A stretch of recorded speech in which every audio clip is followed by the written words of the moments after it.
0.2. That was the percentage that was given to this Thunder team towards the beginning of the season to make the playoffs.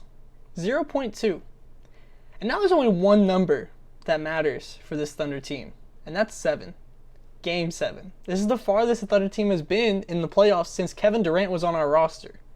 So, let's take a look and see how we won Game 6.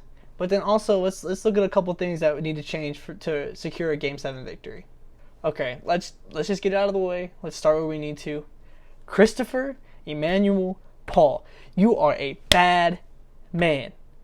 You are absolutely disgusting. You're probably the best coach on this Thunder team as well, but that's a talk for another time.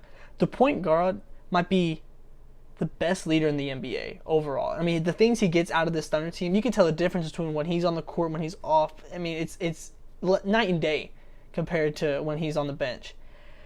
And the point guard, just, let me tell you right now, he's a great leader, he's a great facilitator, but when he takes over, if Chris Paul gets talking, it is so hard to shut him up, and being on this side of it is so much more fun.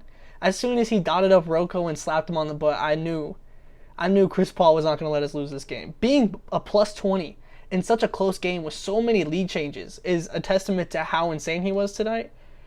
And it gave him absolutely a reason to talk. Like, I would be talking trash too. And there's so much to rave about when it comes to Chris Paul's performance tonight, but I think I'm just going to leave it at this. I don't think there's 5 players in the NBA right now that I would rather have in clutch time than Chris Paul after the way he's performed this season. Like I said, that's a testament to this game and this season as in its entirety. He's been absolutely incredible, and I couldn't be happier to have him on my team, especially with Shea being a mentee to him. All right, welcome back to my Italian brother, the Italian stallion Gallinari. It was so good to have him back. There were several times tonight where we kind of just threw him the ball and we're just like, please go do something. Please go do something. And he did. Gallinari converted, and Gal was not going to be the guy that's going to go out there and just get you like 35 points. You know, that's not really his thing. But he's the perfect bailout guy, which this offense seems to need a lot. And, you know, when our offense gets stagnant, his contested shot making, especially against a smaller team like Houston, is so needed. And if he can continue to give us around 20 points every game and boost us up when our offense is in dire need of a bucket, that's going to be more than enough from Gallinari to win in Game 7. Lu Dort played much better today on offense, and which wasn't hard with how awful he was on offense last game, but still positive. I love seeing him drive, even, you know, sometimes it was a little bit out of control. If they aren't going to check you at the three-point line, then get ahead of steam and determine your direction of attack. They're not going to, you know, bully you off your ankle, so use that to your advantage, you know? And especially at that build when you're going against guards like Dort is, use it, you know? I still feel like there could be a little bit more creativity with Lu Dort on offense. You know, his movement off the wing as a screener and a cutter. But overall, tonight was 100% a step in the right direction. And side note, Dort shot a higher three-point percentage than James Harden. And I know the volume is different. I don't care. That's a fact. The last positive I got is Darius Bazley. And I feel like he does so much that doesn't show up in the stat sheet. But even if you just take what he does in the stat sheet, it's still a positive. I feel like we're seeing the budding of an all-star before our eyes within like the next like 5-ish years. Seeing him get to the line more on top of continuing his good three-point percentage is such a nice development. It's in the bubble as a whole, he's been continuing to develop, and it feels like he belongs. Which there were several times during the regular season where he kind of fell out of place. And, you know, these improvements in his game throughout the bubble, it makes me confident to put him in the game. And as a rookie, and I don't think we can overstate the fact that 2 of our biggest pluses within the bubble have been Lu Dort and Darius Bazley. 2 rookies that are hopefully going to be here for a very long time next to Shea. And I don't think we can overstate just how big of a deal that is for this Thunder team going forward for the next 10 years. One of the biggest problems we had tonight was converting points off turnovers. We struggled several times when we had numbers on the break and failed to get points before the Rockets defense can get set up.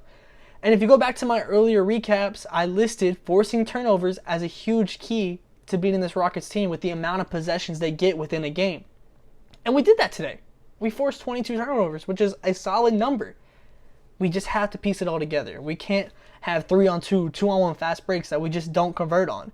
those points, especially when our offense is stagnant and we just need to just see the ball go through the rim, we can't waste those opportunities, especially in a Game 7 scenario. Lastly, we have to make open shots. And I know that's easier said than done, believe me, but we had several open threes that are just absolute momentum killers when we miss them. And this Thunder team is great at coming back. They're great at, playing in the clutch, close games. But it's literally impossible for us to just build a lead. I mean, I just want a game, where I can just be like, we're going to win this. And I know for sure. But the Thunder team is just incapable of doing that. And, building up our lead to 10 to 15, by hitting these open shots against a Houston Rockets team that can turn it up at any minute. And they can take their lead up to 10 to 15 if we have this cushion, and then we could get into those clutch time. I'd much rather have this cushion, get into clutch time then, instead of having to come back when the Rockets turn it up. And that just comes down to hitting open threes. The OKC Thunder are officially part of the two greatest words in sports. Game 7. First time we've been in one since that Golden State series. And if you had shown me these rosters right now and what's going down, at that point in time, I couldn't even imagine what I would have told you. But we're here. We're in Game 7, and I wish I had a better prediction for Wednesday. But nobody knows what's going to happen in a Game 7. And all I know, looking at the facts, is that momentum is swinging towards the Thunder. And when we saw momentum swing towards the Thunder, we did win 2 in a row. That's all I'm saying. But honestly, I just couldn't be more excited for Wednesday and to hopefully see the Thunder move on and face the Lakers in round 2.